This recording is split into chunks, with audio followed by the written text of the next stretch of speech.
dispositif passeur de mémoire s'inscrit dans le cadre de la politique générale du Conseil général sur le breton. Il s'agit pour le Conseil général de développer l'enseignement, mais aussi d'encourager la pratique du breton dans la vie sociale.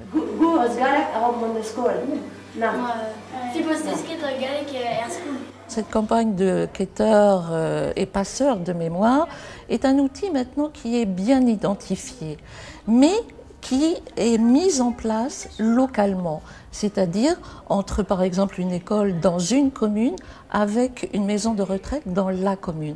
Elle fait partie de cette animation locale et nous en avons sur tout le département du Finistère. Donc animation locale et impulsion départementale. Besroan ar pal n'eke dastum trao, mais kentor ya ar fe deve komzet brezonek etre ar rumadou, vit krouiliamou hag lakadie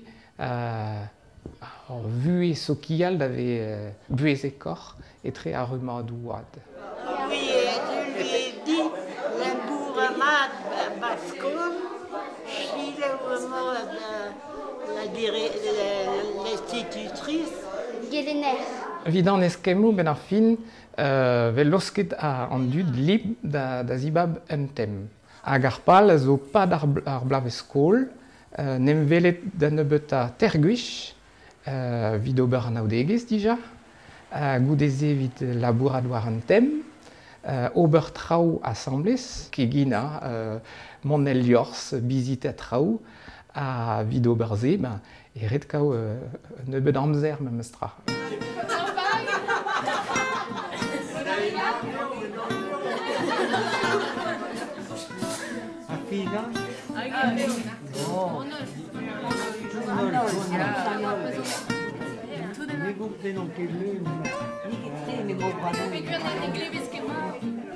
Quand on enquête auprès des personnes, par exemple en établissement pour personnes âgées, le motif d'insatisfaction qui vient en premier lieu, c'est celui de ne pas être assez stimulé par l'extérieur et de ne pas assez sortir.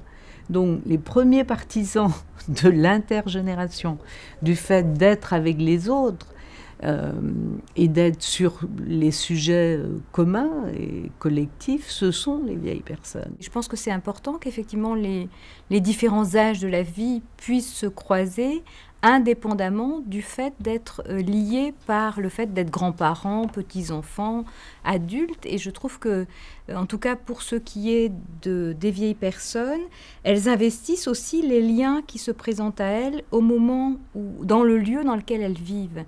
Ah, firang montaskol. Ya. Ah. Poen eva d'ar banne café bremañ. Ah, bah ya, poen neo. Ah bah ya. Poen neo.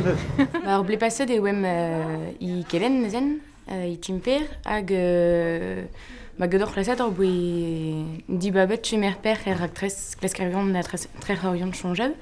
Ha nezen oem deit diwer nezen e ti retret pleven, hag urber e oe deit nezen un dut d'ordjulet et timper. Penons oa nevez kenta ar bloavez 1er janvier. Penons e oa ar gel, gwechal koz.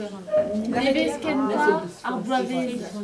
Na baden genta zo bez startik a war, amzer deom an avezo d'an dud, an eil gwech e oa kalz esor dija eskem, quoi, ne oa ket hag penons ar poez mouez bro gwenet, petamant poez mouez bro leon, petamant poez mouez ar vro aze, oa ket ur gwalafer a ben a fin tamm ebet an eil gwech dija, quoi.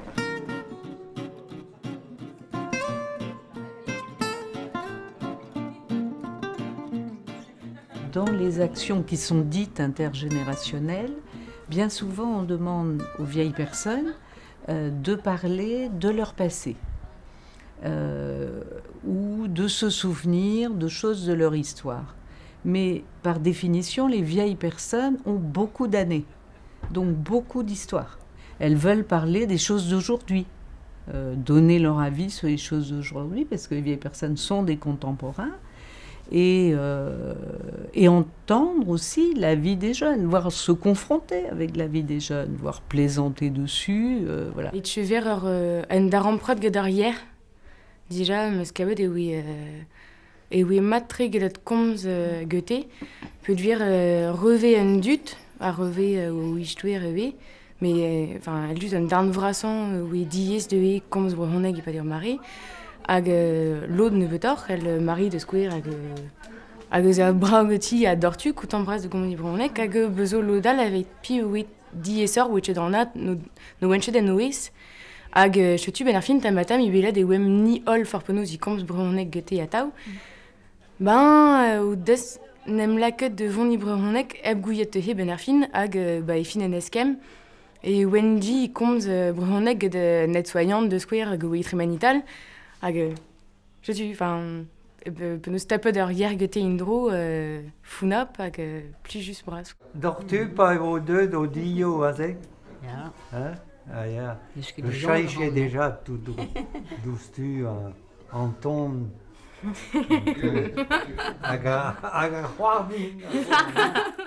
Le plaisir à parler breton, le plaisir retrouvé à voir des jeunes générations parler breton, c'est une certaine continuité qui, à mon avis, ne tient que s'il y a des opportunités après de contenu, de thèmes partagés. Et que les thèmes partagés, c'est plutôt la vie d'aujourd'hui, c'est plutôt le travail, les phases de la vie, peut-être les temps de la vie qui ont beaucoup bougé. Avec chou, juste, et même et au mad, on recule, va dans notre million d'iguer da veva endro et nos peines à beve déjà va on est nezen gizme in esun quoi pas brechers andras et tredom et ben ces anternotomianik mieux obligadur figure les anter ure benag al et zo e pulsa gizme pulsa anor da la joujal. On a rien basé? Hein? On a rien? Bien la même chose dans la matre vi asper da vi mema a vi vous beu et vi de la pesamo ve bev gwechal a vi transmet bras da reveng gozé. C'est juste n'aura plus jamais de ya. Moi c'est une chance de rigous des avoir sam getet han gontodra pet mantreze ben voulu de brassach en bugalde en ziskeo brazoni da bugal qui begoulenet quand parlement braise hein iali évite la carte talionet Colbert la qui allait talionet la tout de ja mais et roi on est roi bereuse dorstu a golisé roi de dareuse amant laboureux ton os var monnaie d'ouru hag aro qu'on doit l'ainé tel léor de sian biger aux enlevé toreben hag d'arroude bezaliné tel léor on bé des pont en abat évite veltra var aller pas l'arbre bretonné que ivé en avisout arpesen de ce ewabe tremenet aro hag enfin évite et pas les vite combes de bresonné que si tu m'adois d'avant les ponts abat et puis on verra Lyon mettrait arquer en histoire. Ai, cava da moi andras et pli juste, figure ar scolagidi a vele. Peller e war c'hoarvez ar gwal zarvoud ou se. Goudeze ouet d'avel chapelle entre minou. L'air ma wabet un bandet da hon paysan. Agahe, en diavez d'ar chapelle les eus ur gad ur brezeg men greun. Gant ar c'hoaz, ur groaz, e kreiz tout, e wabet un bandet ar hon paysan. Hag en oat goulennet diganing, mon e barz ar gard ur brezeg men greun, a len, un tam de zahot paysan, giz ma voie begret gwechal, an dra oa giz bas ur c'hoariva lakom. A vo anvet, gant ar bop. Peur vian, pa vez gret an istor gant ar vugale, ben a fin e oa traoù a bel a no deus ket ar sentiment e o beguir, ne ket resis evito, a gaze fed da len a leor. da gouzo d'an istor, da vont war a l'er.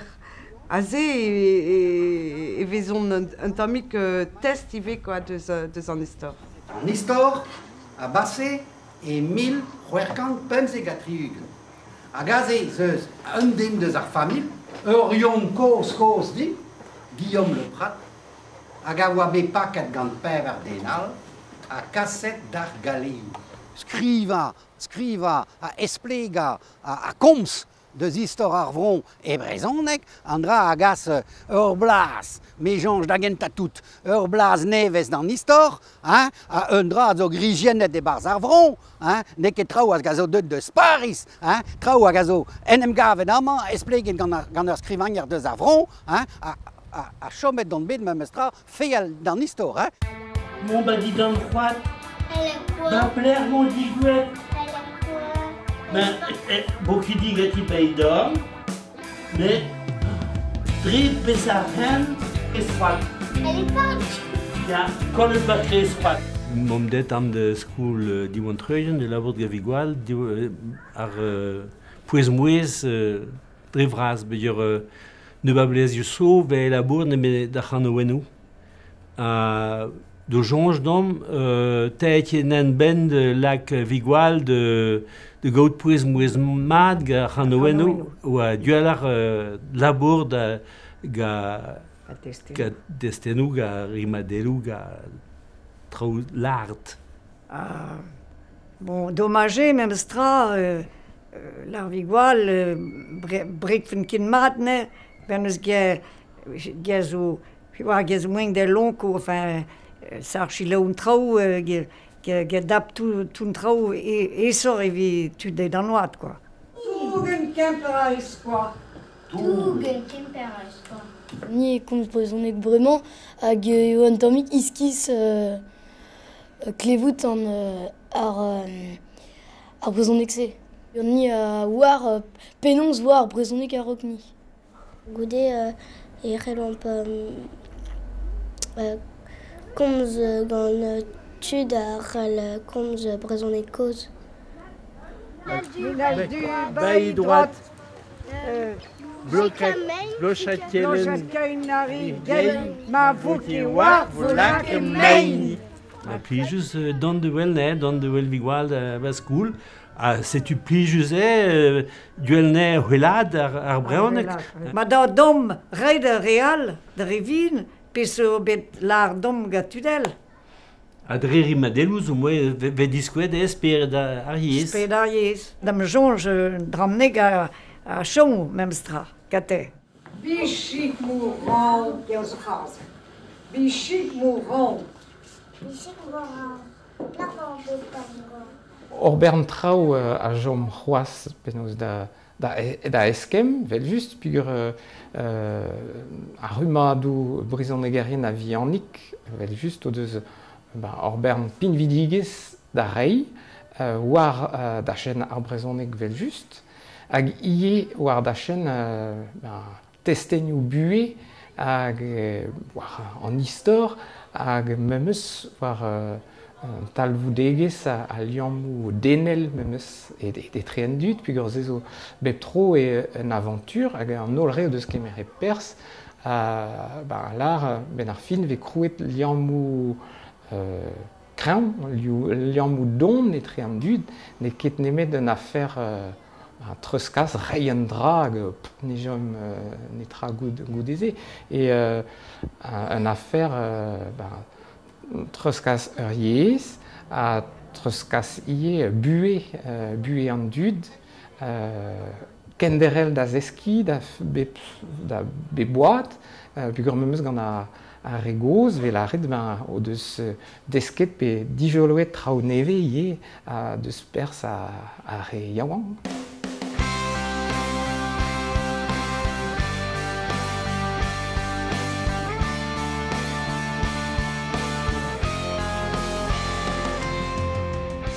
C'est aussi quelque chose d'universel, mais en même temps admettre qu'il y a beaucoup de variations dans les manières d'exister, de faire sa vie aujourd'hui.